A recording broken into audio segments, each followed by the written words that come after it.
ಗೃಹ ಮಂತ್ರಿ ಅಮಿತ್ ಶಾ ಅವರಿಗೆ ಕೇಂದ್ರ ಬಿಜೆಪಿ ಸರ್ಕಾರಕ್ಕೆ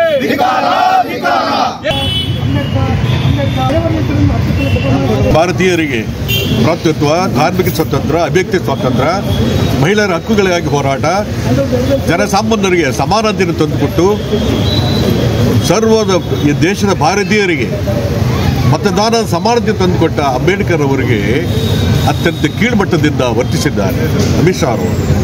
ಅವರ ಹೇಳಿಕೆಗೆ ಈ ಸೋಷಿಯಲ್ ಸಮುದಾಯಗಳ ಒಕ್ಕೂಟದಿಂದ ಖಂಡಿಸ್ತೇವೆ. ಒಬ್ಬ ದೇಶದ ಇಡೀ ವಿಶ್ವದಲ್ಲೇ ಕಾನೂನು ಸಲಹೆಗಾರರಾಗಿ ವಿಶ್ವಕ್ಕೆ ಮಾದರಿಯಾದ ಕಾನೂನು ರಚಿಸಿದ ಅಂಬೇಡ್ಕರ್ ಅವರು ಅವಮಾನ ಮಾಡಿದ್ದಾರೆ. ಈ ಅವಮಾನದಿಂದ ಇಡೀ ಜಗತ್ತಿನಾದ್ಯಂತ ಡಾಕ್ಟರ್ ಬಾಬಾ ಸಾಹೇಬರ ಕೋಟ್ಯಾಂತರ ಅಭಿಮಾನಿಗಳಿಗೆ ಅವಮಾನ ಆಗಿದೆ. ಅದನ್ನು ಸಹಿಸಿಕೊಳ್ಳಲಾಗದೆ ಶ್ರೀ ಅಮಿತ್ ಶಾ ಅವರು ಈ ಒಂದು ಸಾರಿ ಅಲ್ಲ, ಅನೇಕ ಸಾರಿ ಅವರು ಸಂವಿಧಾನ ವಿರೋಧಿಗಳು ಮಾತಾಡ್ತಾರೆ, ಮೀಸಲಾತಿ ಕಿತ್ಕೊಳ್ತೀವಿ ಅಂತ ಹೇಳ್ತಾರೆ, ದಲಿತ ವಿರೋಧಿ, ಅಲ್ಪಸಂಖ್ಯಾತರ ವಿರೋಧಿ, ಇದೇ ಮಾತುಗಳನ್ನು ಬಿಜೆಪಿ ಮುಖಂಡರುಗಳು ಆಡ್ತಾ ಇದ್ದಾರೆ. ಇದು ಎಚ್ಚರಿಕೆ ಗಂಟೆ. ಇದು ಹೀಗೆ ಮುಂದುವರೆದರೆ ಮುಂದೆ ರಕ್ತ ಕ್ರಾಂತಿ ಆಗುವುದರಲ್ಲಿ ಯಾವುದೇ ಸಂದೇಹವಿಲ್ಲ. ಇದು ಎಚ್ಚರಿಕೆ ಗಂಟೆಯನ್ನು ಅವ್ರಿಗೆ ಕೊಡ್ತಾ ಇದ್ದೇವೆ ಅಮಿತ್ ಶಾ ಅವರಿಗೆ. ಈಗಲಾದರೂ ತಿದ್ದುಪಡಿ ತಂದುಕೋಬೇಕು. ಅವರ ಕಳಂಕ, ಅವರು ಹೋಮ್ ಮಿನಿಸ್ಟರ್ ಆಗಲಿಕ್ಕೆ ನಾಲ್ಕೆಂತ ಭಾವಿಸ್ತೇನೆ. ಇಂಥ ಒಂದು ವ್ಯಕ್ತಿತ್ವ ಉಳ್ಳುವ ಅಮಿತ್ ಶಾ ಅವರು ಹೋಮ್ ಮಿನಿಸ್ಟರ್ ಆಗಲಿಕ್ಕೆ, ಬಿಜೆಪಿ ಮುಖಂಡ ಆಗಲಿಕ್ಕೆ ನಾಲ್ಕು ಅಂತ ಹೇಳ್ತೇನೆ ನಾನು.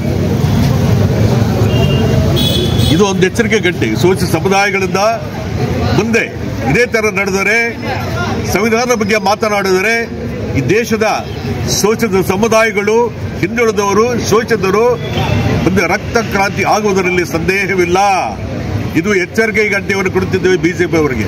ಈಗ ತಿಳಿದುಕೊಂಡು ಅವರು ಮಾತನಾಡಬೇಕು, ಅವರು ಕ್ಷಮಾಪಣೆಯನ್ನು ಕೇಳಬೇಕು.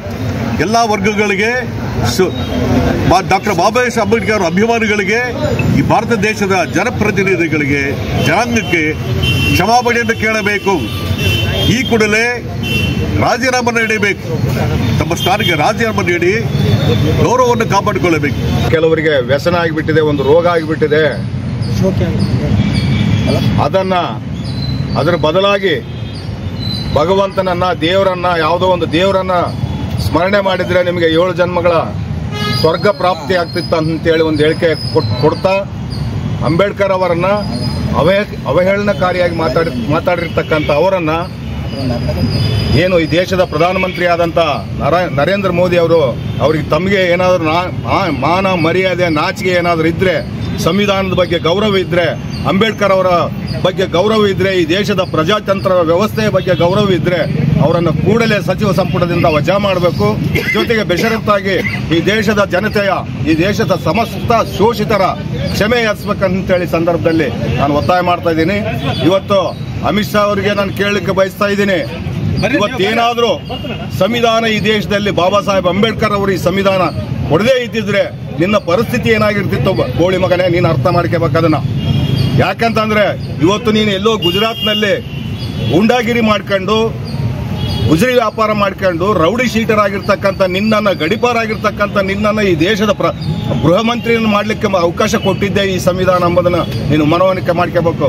ಅಂಥದ್ದು ಬಿಟ್ಟು ಬಾಬಾ ಸಾಹೇಬರನ್ನ ಏಳಿಸ್ತಕ್ಕಂಥದ್ದು, ಬಾಬಾ ಸಾಹೇಬರನ್ನ ಅವಮಾನಿಸ್ತಕ್ಕಂಥದ್ದು, ಸಂವಿಧಾನವನ್ನ ಬುಡಮೇಲು ಮಾಡ್ತಕ್ಕಂಥ ಹೇಳಿಕೆಗಳನ್ನು ಕೊಡ್ತಕ್ಕಂಥದ್ದು ನಿಮ್ಮ ಸಂಸ್ಕೃತಿ ಆಗಿದೆ. ಈ ದೇಶದ RSS ಮತ್ತು ಬಿಜೆಪಿ ಅವರ ಸಂಸ್ಕೃತಿ ಆಗಿದೆ.